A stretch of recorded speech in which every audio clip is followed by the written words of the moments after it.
everyone, Darren Hunter here, and we are with Dennis Youssef. We are Inspired Growth Training, and today we have a really special show for you. Don't forget also, this video recording is available on iTunes podcast and also Podbean for the Android users out there. Just dial up the PM Growth Expert Show. Listen to the car between appointments. But today we have the one and only Sophie Lyon. Now, Sophie has nearly 30 years experience in property management. She started when she was 5.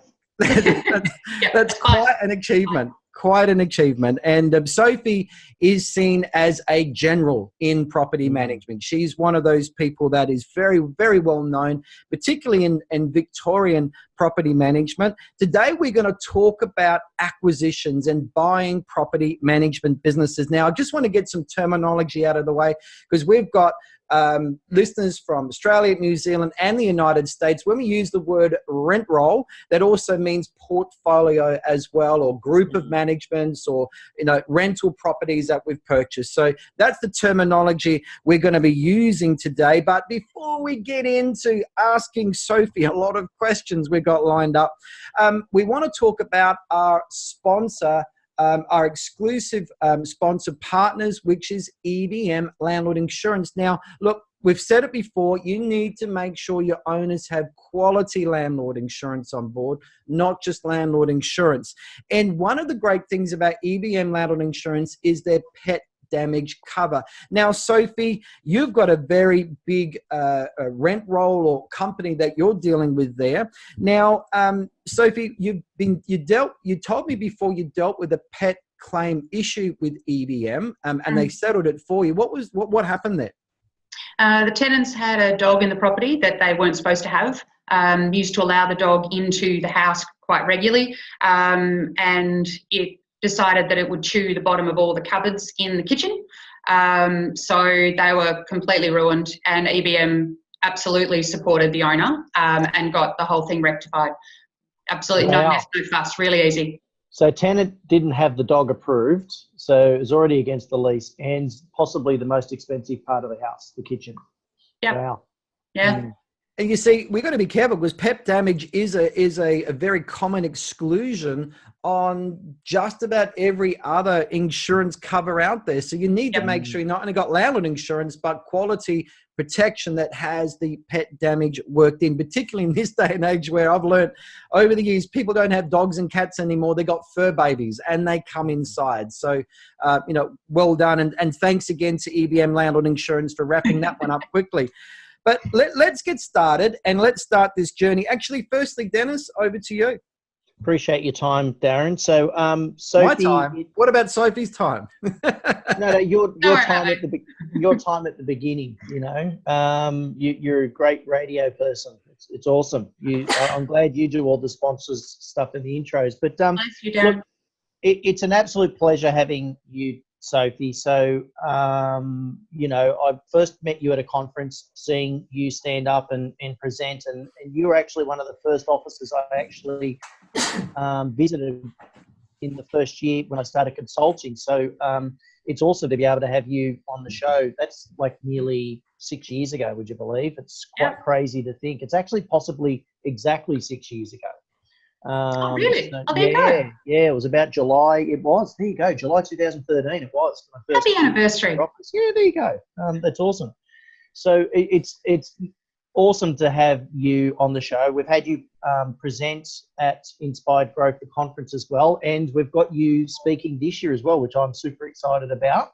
So because you've got so much to give, which is awesome. Thanks. Now, why did you join real estate? Darren just said earlier that you started real estate when you were 5 years of age. Yeah, 5. Yep. Yeah. So, 30 years of experience. That's pretty awesome. Like, not too many people wake up at school and go, I'm going to become a real estate agent. You must have done. You must have been one of them.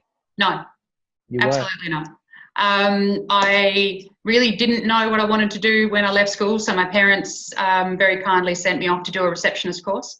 Came out of the receptionist course and was looking for a job. So back in those days, there was this thing called a newspaper, and you used to look in the newspaper for job ads.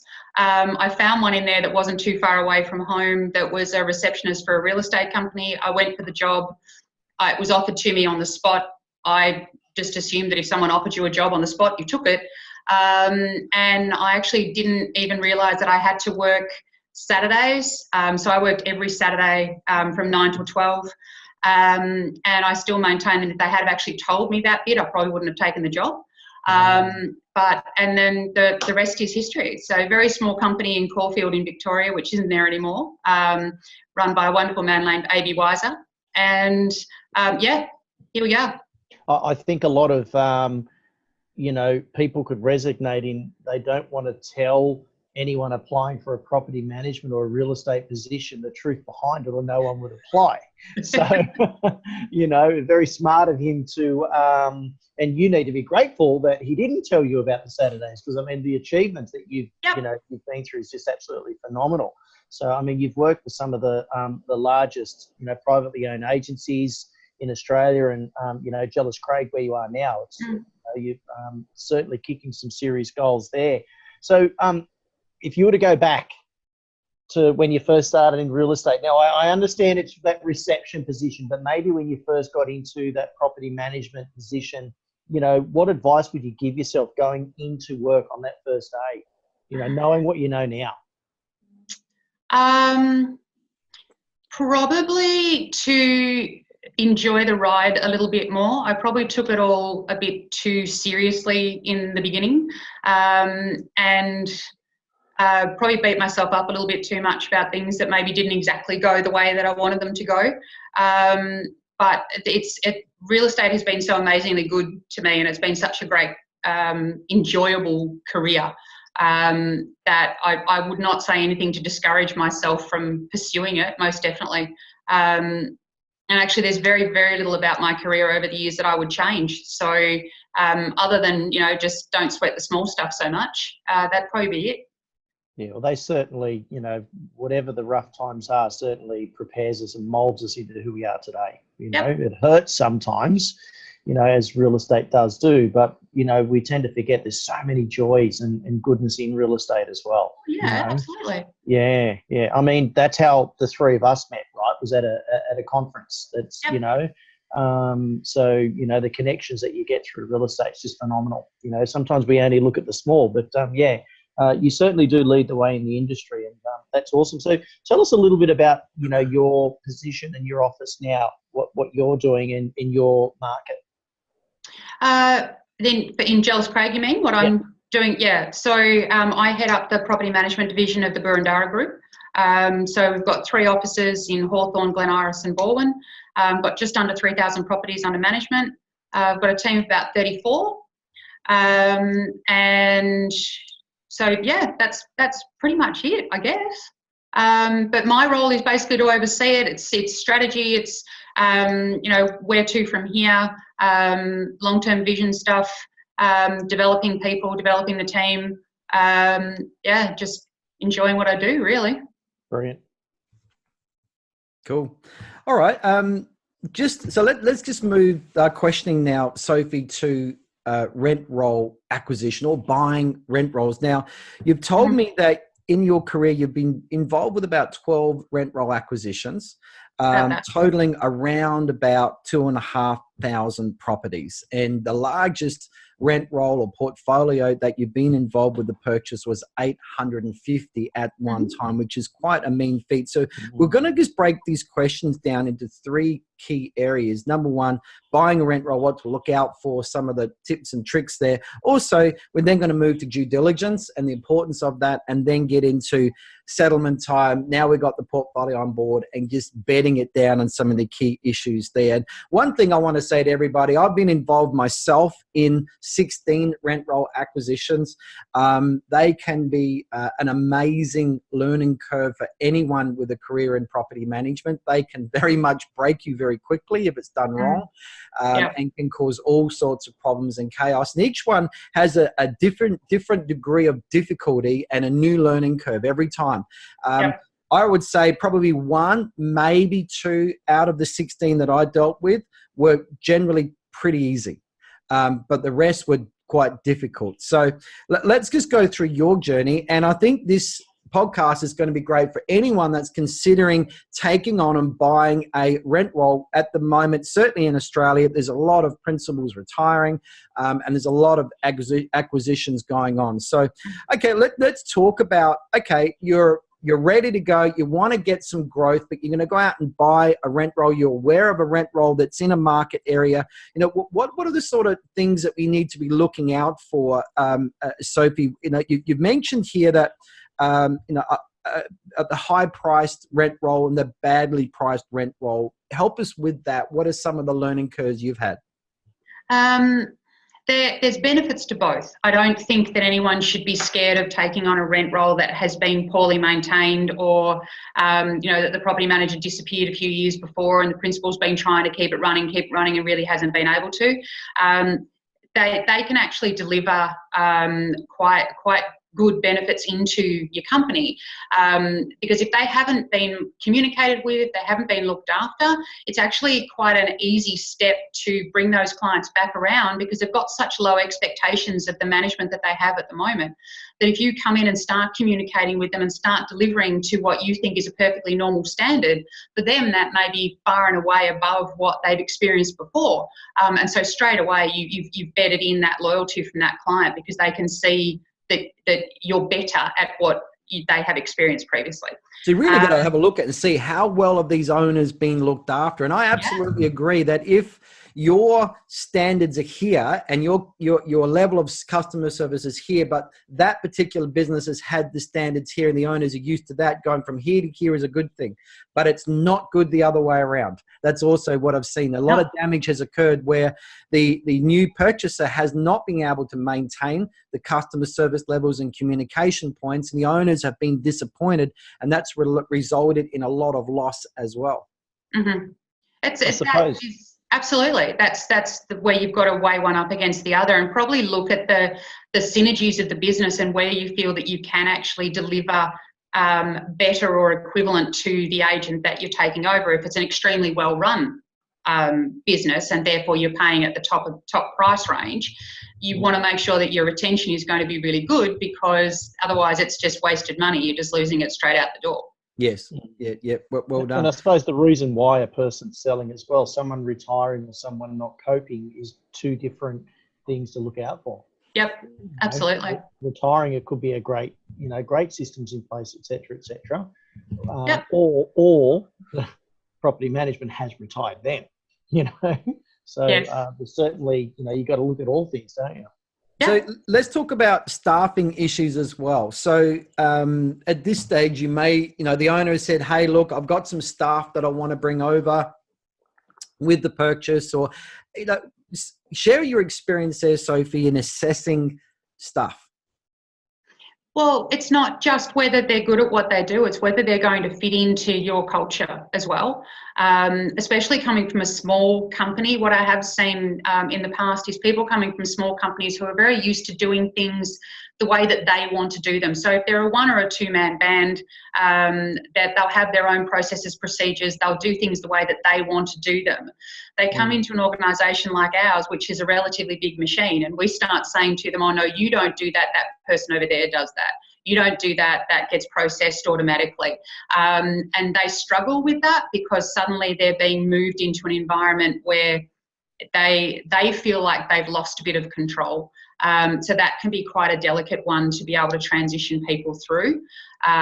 So that's definitely something to bear in mind when you're bringing people over, and have a really good open discussion with the staff beforehand about, this is the way that we work, this is how we do things, and make sure that they're comfortable with that transition. Because if they're not, then they're better off moving out before the properties come over, rather than coming over, be here for 3 months and then go, no, this isn't working for me. And all the way along, we've said to the clients, no, it's okay. Jane's going to be here. Jane's going to be here. Jane's going to be here. Jane's not here.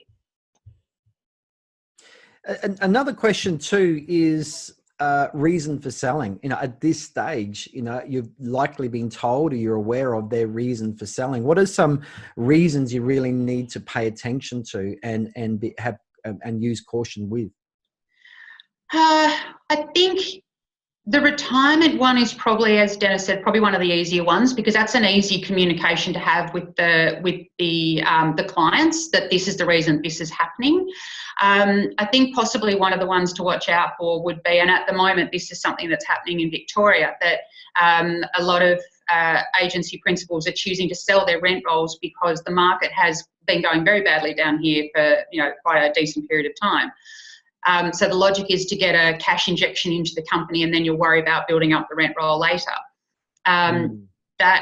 That's always a hesitation on my part, because if that's the reason, they're not actually going out of business, they're not stopping trading, they're just selling off the rent roll. So if there's some degree of relationship there, there's a possibility that that may loop back around and go back to that organisation. Yeah, so you'll lose clients because they just drift back in some way back to the people that they're familiar with and who absolutely. Own the business. Yeah.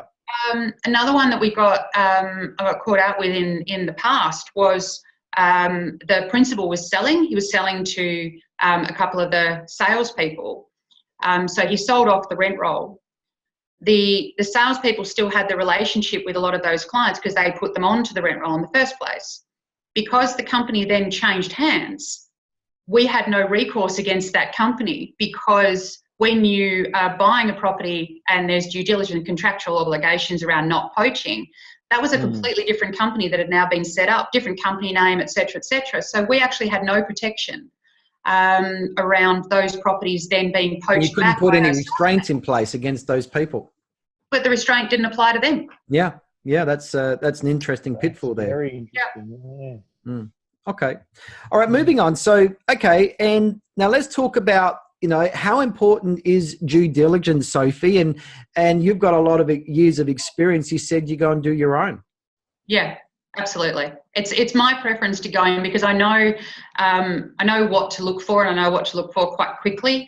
And I always prefer to go in and actually look at the physical files, or go into the physical environment where those files are kept, rummage around in filing cabinets, in credenzas, whatever it might be, and actually go looking for that information, rather than rely on companies who say, oh, look, I'll bring you 30 files and you can go through those files. Well, they'll bring you 30 files that they know are well put together. They know the documentation's all in there. I prefer to go and, have a bit of a look through and pull out the fattest file and also the skinniest file, and then go looking in their system as well. So, into their drives and finding all the authorities that they've got, which ones are missing. There's a lot that you find if you are the person who requests to be in control of that due diligence. So how long would you spend typically on a due diligence and time? It depends on the size of the portfolio, but I've been in people's offices at like 7 o'clock in the morning, 6 o'clock in the morning, going in 6 o'clock at night after the team have gone, because they obviously don't want to communicate that to the team yet. I've been on Sundays, all kinds of things. So it's sometimes you've got to jam it into a 2-hour window, and therefore you might have to go back a couple of times. Sometimes I've been there for half a day. Yeah, I remember being called in for due diligence, and I had to disguise it as a business health check. And so I came in as the consultant doing a business health check, and we got around that one pretty well. When you said disguise, I thought you were going to say you had to disguise yourself, and I thought, oh my God. No, I was there to do a business health check, and quite frankly, you can easily disguise the due diligence as a business health check. Okay. You ask the right question. So, okay. It's more fun to picture you in a moustache and like a wig or something. But yeah. Anyway. Now, when I did due diligence, it would take me around about 6 to check 6 files per hour if they weren't in good condition, really messy ones that people just throw stuff in. And this is back in the day of everything was paper. But it would take me around about 10 files an hour if they were generally pretty clean. And so I would do a sample of, let's say it was 100, 200 property rent roll. I would probably look at 10, at most 20 files and let the client know that I'm doing a sample and so forth. But, how far would you go with your file audit? How far would you go? Because I know you can read a lot in those files. Those files tell you a lot about the staff, the quality of staff, what's gone on, levels of accuracy, attitudes of the team, all of those sort of things. But how far would you go with your file audits? You always want to look at the authorities. You want to make sure that the owner's instruction forms are there. You want to have a look at the physical copy of the condition report, if there is one in the file. If not, then you need to go and look for it, the electronic one. So routine inspections is another one, whether the lease agreement is in there, whether it's current, when the last rent increases were done. A rent increases is actually a good one. If you can find a business that hasn't done rent increases, that's actually good, because straight away you can increase the rents and it gives your business value to the business value as well. Well done. Yeah. So that would be the big rocks that you want to look for, but very much around the documentation and making sure the documentation is current. The other thing in Victoria, it may not apply to, well, it's definitely not going to apply to the United States, but making sure that the authorities that are signed actually have the novation clause, because that dropped off the Victorian authorities for a few years. So you can actually novate authorities over in Victoria rather than having to go back and redo the authority completely. So as in you can assign the authorities to the new company, as opposed to getting all the owners to sign a whole new management authority right on settlement. I know different states, different rules. So good to know that. Okay. All right. Now, okay, let's say we got 200 properties we're bringing over. How many of those files would you check? 30 to 50. Yeah, a good sample. Yeah, and a cross section, big ones, fat ones, thin ones, just a random section across. Okay, that's cool. Alrighty, and all right. So, what are some big questions that you do want to eyeball people with and sit down? And what are those serious questions that you've got for the business owner or the key person that you want to know at the due diligence? What's really important? You really want to talk to them about the quality of the owners, and just finding out whether there are any owners in there that you really don't want. You're paying for an owner, you're stuck with them for a number of years. Tenants come and go.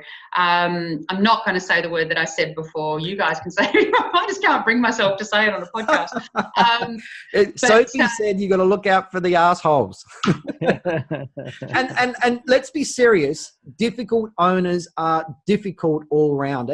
And you know, but what about also multi-property owners as well? You know, the owner with the 30, the 40, the 50 properties, all of those sort of things, and asking questions around that, Sophie. Well, you definitely want to know who the bigger owners are, and they're the people that you need to get in front of. In all honesty, even if they're overseas, I would be trying really hard to physically get in front of those people, or at least do this kind of interaction with them, because they're the sort of people that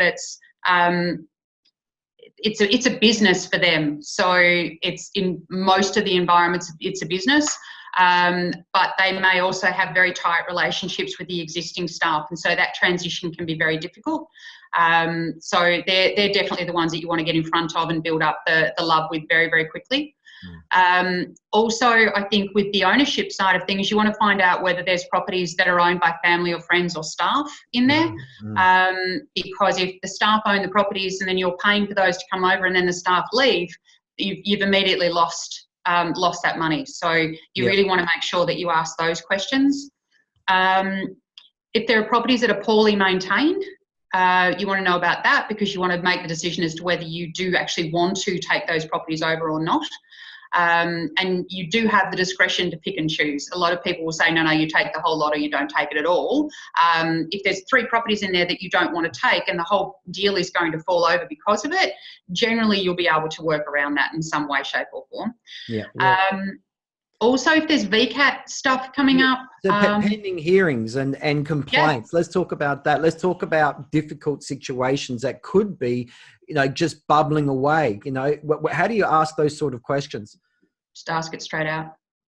I think, you know, as you said before, sitting down and eyeballing people. I think there's a lot of face-to-face meetings. You can tell I'm a very face-to-face person, but that's what you need to do in these sort of scenarios, because it's difficult for people to be false with you if they're sitting right in front of you, as opposed to just asking them questions on a check sheet and they go, oh yeah, no, oh yeah, forgot about that one.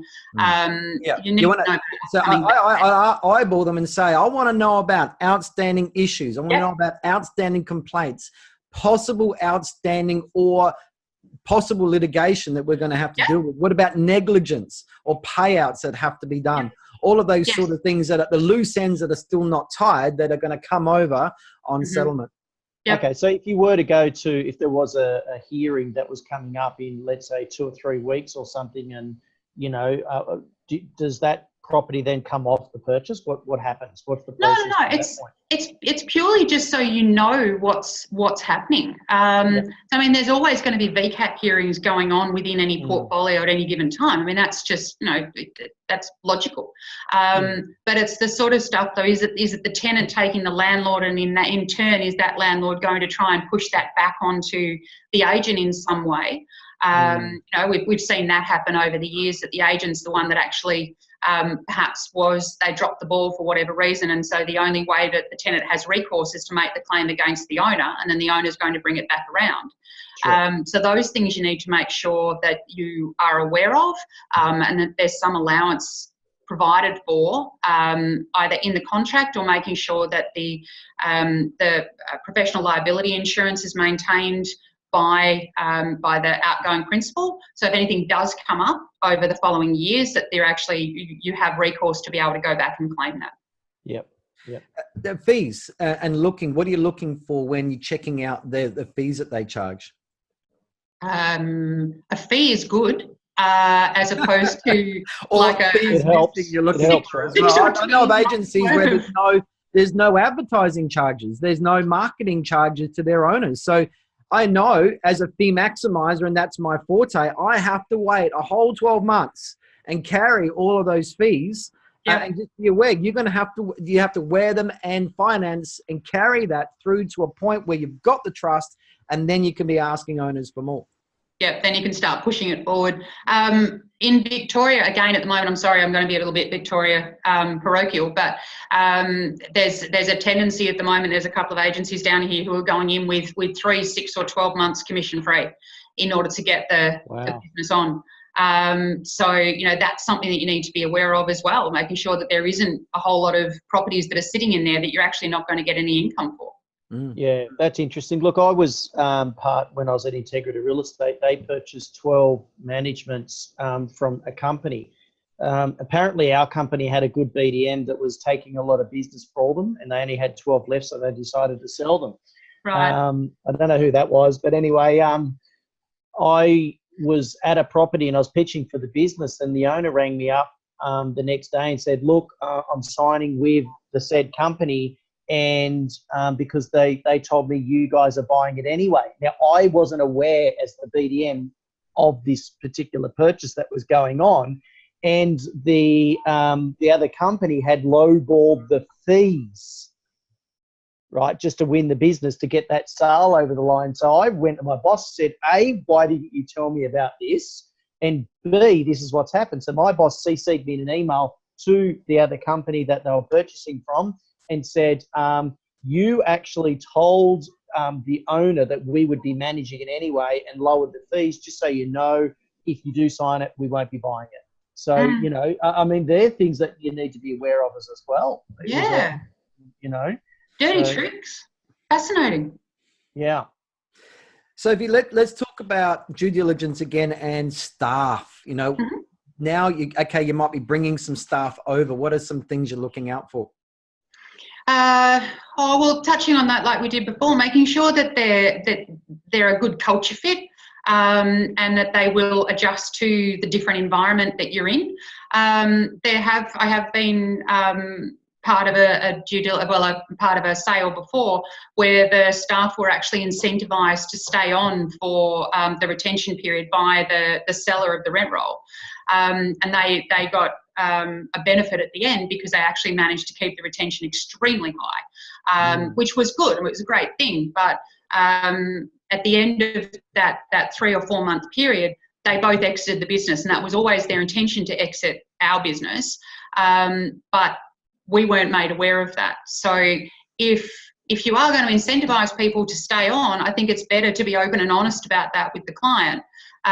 Because otherwise I'm sending one message as the new owner of the rent roll, saying, well, yes, absolutely, Jane's going to be here. It's all great. She's fitting in really well. And then all of a sudden Jane's disappeared. And the client straight away think then somehow you've been dishonest because you knew that all the way through. Or there's a particular reason why Jane's gone. Why is Jane gone? I'm going to follow Jane. Jane's gone down around the corner. And there's nothing that we can do to prevent a client going with another property manager after we've settled. So that's not a good outcome for anybody. So to my mind, I would actually prefer to know if the property managers aren't intending to stay on beyond that. And then the story can be very different that you're telling the clients. Yeah. So and you also said about family, but what about friends or best friends that own some of the rental properties as well? Yeah, absolutely. Yeah, you know, it's that whole relationship piece. You know, who are you related to? Who are you friends with? Why are these clients here? I mean, I've got clients that I've been dealing with for a number of years who've come with me when I've moved from company to company. So that's a question that I ask because that's my own personal situation. So is that sitting in that rent roll as well, that a property manager's come from, that agency to the one that you're buying, but they've had clients follow them because, of course, they're going to follow them. Same thing's going to happen. Shouldn't it be one of the questions that any principal asks a new staff member? How many properties would be coming over, and if they say 5, 6, 10, 20, you don't employ them because if they leave, they're going to take them. That just shows a level of loyalty right there, and you're going to be losing all those properties when they move on. So they're not really proper managements as such. Yeah. No. A couple of due diligence that come to mind for me. Number one, I was called in to do a rent roll, and the owner or the person looking at purchasing wasn't aware it was actually a fully furnished rent roll. And so very quickly came out and said, you've got a completely different dynamic here. It's all furnished. You're dealing with students and all of the issues that come with a fully furnished. And within 5 minutes of delivering my report, they made that decision that they weren't going to take that on. And another rent roll due diligence that I did, we found out 25% of the properties currently had a for sale sign out the front with that particular business. So I know it was, so they're the sort of things that due diligence is very important to do, to find those things out that become a massive problem later on. But, I'm surprised, Sophie, the amount of people out there that don't do a due diligence. No. And they just won't. And so it's winging it. It's like getting a 20-year-old car and not getting it checked out. All sorts of problems can happen. So, people out there, go and get yourself a due diligence. Put that investment and time into getting a professional that knows what they're looking for. But anyway, let's move on. So you've done your due diligence. You've decided, Sophie, we're gonna buy that rent roll. You've done a deal with the principal. You've signed the contract there. Now we're moving over. And, what are some of the things now we've agreed, we've done the contract, settlement date hasn't come yet. What are some of the things now that we need to be considering in that time gap that we got to get right now? The probably the most critical one is the communication with the clients and how that is done. So the way that I have done it, forever, is that the first correspondence actually goes from the seller of the rent roll, explaining that this is what's happening, this is who we're merging with, it'll all be fine, it'll be great, here are some of the benefits, here are some of the things. Lots of confidence. I remember we had a letter from us, letter from them in the same envelope, went out at the same time. I would normally follow it up not long after with a letter from myself, introducing myself, referring back to the letter from the vendor, and just starting that communication, offering myself as a someone that they can call, they can email, they can talk to, because I've studied up. Obviously, I'm doing spreadsheets all over the place for that sort of thing. So, if someone gets on the phone, I straight away know their name, the address of the property that they look after, and they've got spreadsheets there so you can sort of jump in and have a bit of a look at what's going on.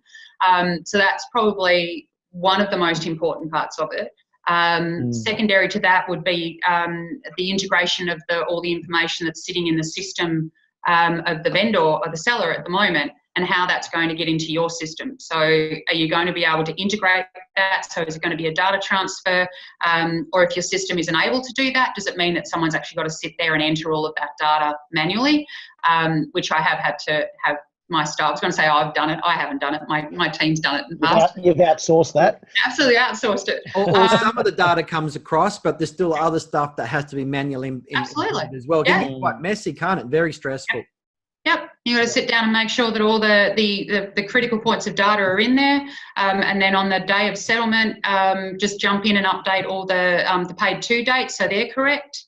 And when the seller is finishing, so that the day of settlement and everything is coming over, making sure that they're doing end of financial year statements because that way the clients will end up with 2 end of financial year statements in any year that there's a transition of ownership. But you've got it there, you've got it ready to go. Yeah. Scan all those into your system as well. So if anyone comes looking for them, you've got them and you can access them readily.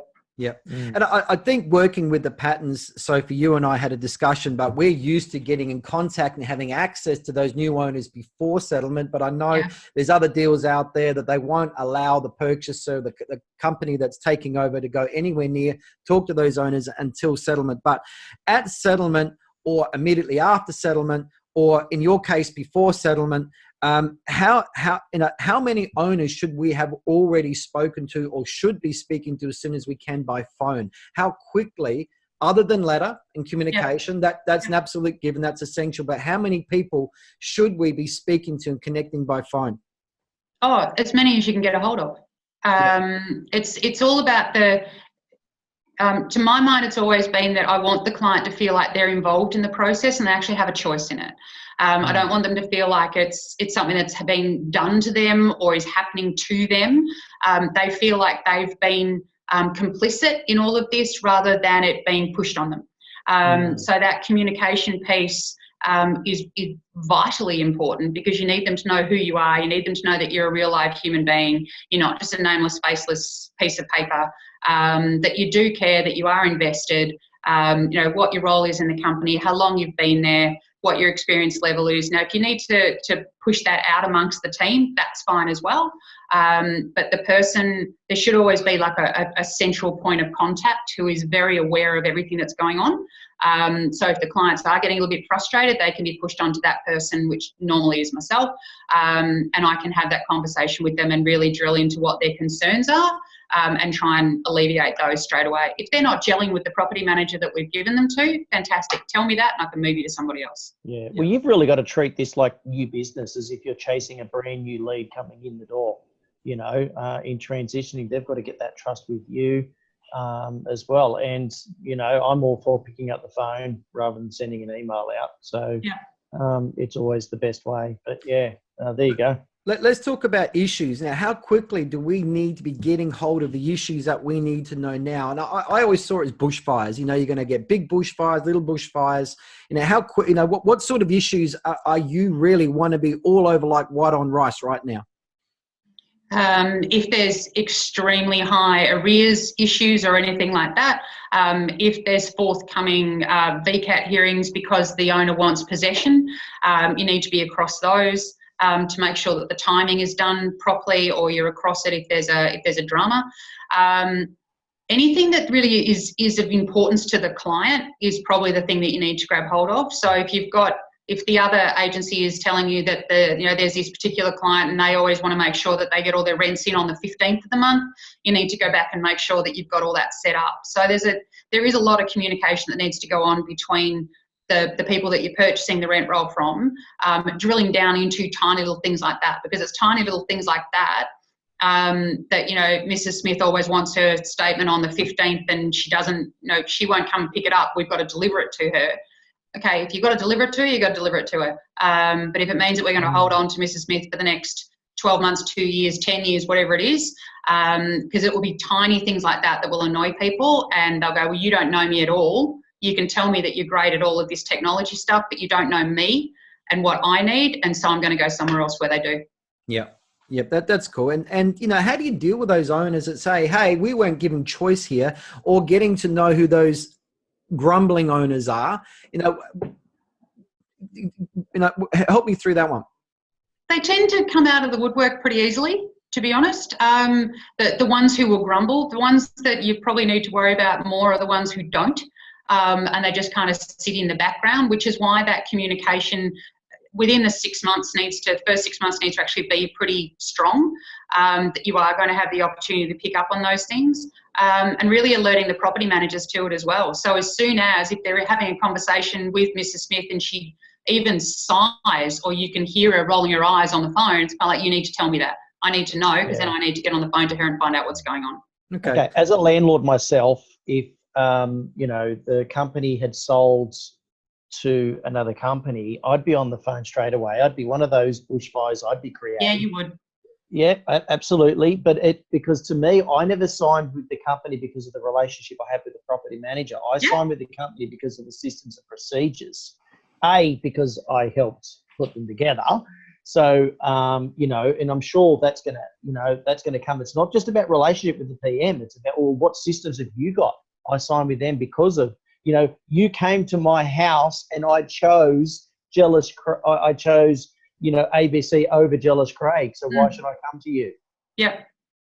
Yeah, exactly. It's that you can't get away from the fact that property management and real estate overall is a relationship business. So you can say as much as you like that we've got all this fabulous technology, we've got all these things that we can do for you. We do our inspections on iPads and we can email them and all that sort of thing. At the end of the day, I don't think it really matters to a client whether they've got an email version of a routine inspection report or whether they've got a handwritten piece of paper that might even be done on, that might have carbon paper attached to it. Oh, yeah. Yep. As long as the information is there and they feel like the person who is giving them that information is actually really truly invested and really cares, that will win over technology, in my belief, any day of the week.